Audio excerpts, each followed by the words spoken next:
I'm Thomas. Welcome to the Edinburgh Academy's BBC School Report 2017. Today's top story, and it seems to be every day at the moment, is Brexit. We wanted to find out how it will affect Scotland as a whole, so we went straight to the top for the answers. Our reporters went along to the Scottish Parliament to interview the Scottish Minister of Brexit, Michael Russell, MSP. What guarantees are there that Scotland will remain in the EU if we leave the UK? We better turn that question on its head, right? And what is certain is we'll be out of the EU unless we choose what to do. In those circumstances, if we have the compromise accepted, we'd still be in the single market, which is very, very important. And we would, however, with the rest of the EU, not be part of the customs union. If, however, we are an independent country, then we can choose whether to be in the EU or whether to be part of the EEA through EFTA, which is what we recommend here. So, and it is, I think, inconceivable we wouldn't be allowed one or the other because we meet all the requirements, and that's the key point. There's no queue of countries waiting to get into Europe. There's countries that want to apply, but they have to meet something called the acquis communautaire. That is essentially all the rules and regulations which allow you to be a European member of the European Union. We're there already. We're in. We do that. So we don't have to do anything to meet the acquis communautaire. Yeah. And that's the key issue. So Scotland is entitled to be so. Also, I can't but remember that in the 2014 referendum, we were told that if we voted for independence, we'd be out. Quite a lot of people said that's a bit risky. So we'll just vote for staying in the UK, and we're coming out anyway.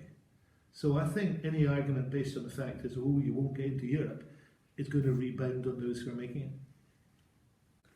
Should EU citizens currently living and working in Scotland be worried about their future post-Brexit? I don't want them to be, because we need them and they've made a huge contribution, and Scotland is the better for having them here in every part of our national life, and migration of that sort from the rest of the EU is very positive. I think it's utterly disgraceful that the Prime Minister has not given a guarantee to those people, and I think it has left them very uncertain, and in my constituency surgeries, I've had people coming to me to say they're really worried about it. I've got people in tears about it. Now, I believe they'll be allowed to stay, but I think it should have been said months ago. We'll continue to press for it. But we also need a continued flow. It's not just about, very important as they are, the people who are here now, we need that continued flow, that continued interchange. There are huge parts of Scottish life in which we depend upon people who come from the rest of the EU. 25%, a quarter of the staff in university research are from the rest of the EU. Our hospitality industry, our tech industries, our finance industries, some of our agricultural industries, they depend upon that interchange. And also, you have rights. If you wanted to go and live in France or in Germany or in Italy for a month or 6 months or a year, you could do so now. Maybe not tomorrow, but you could do so at some stage. Now that's going to be taken away from you. You won't have that right. It'll be much harder. So this is not just about people here. This is it's about you and your future. I've grown up in a generation in which that was just understood. You could up sticks and go. I have a brother who lives in Belgium. I have another brother who lives in Romania. That will be much harder to do. So this is about all of us, not just about people here. It's about what we do elsewhere. In sports news, parkour recently became a recognised sport in the UK. What is parkour, and will we start seeing it in every school? Our reporters went along to the Access Parkour in Edinburgh to find out more. Parkour is the activity or sport of moving rapidly through an area, typically an urban area, negotiating obstacles by running, jumping and climbing.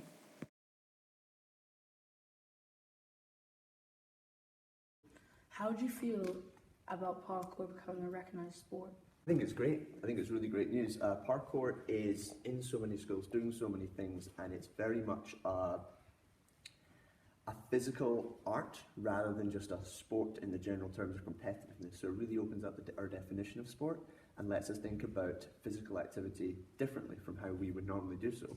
So when we look at parkour, we don't see competition, we see play, we see physicality for the sake of physicality, we see individuals working to improve themselves. We see a lot of skills that you don't necessarily see in other sports, and I think it's really important to add parkour to that conversation.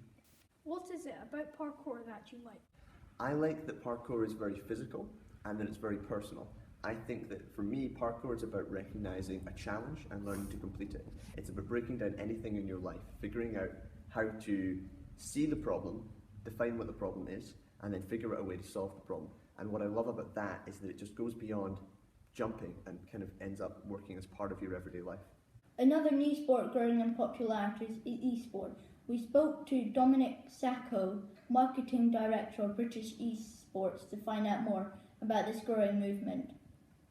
What is esports? So esports is essentially competitive video gaming. It's also known as electronic sports. So it usually involves gamers taking part in tournaments against one another for either a cash prize or medals. And then the games can be team-based, like League of Legends. We have 5 versus 5, or they can be player versus player games such as FIFA and Street Fighter. Will esports ever become an official Olympic sport?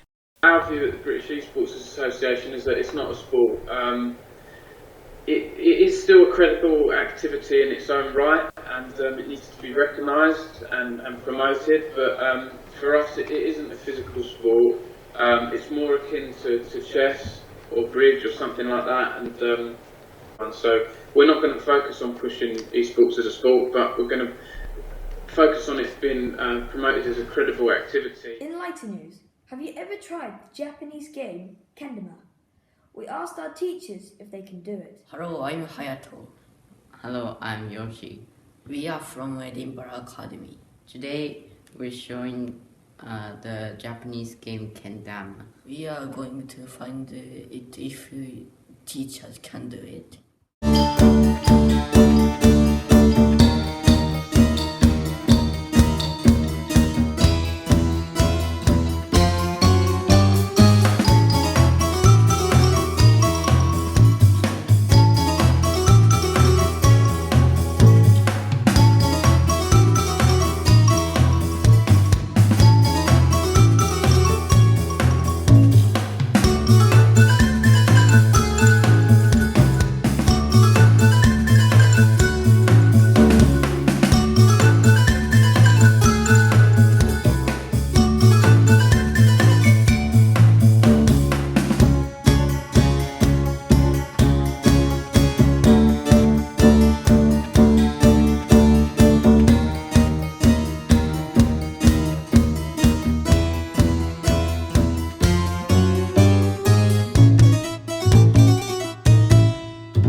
That's all from us.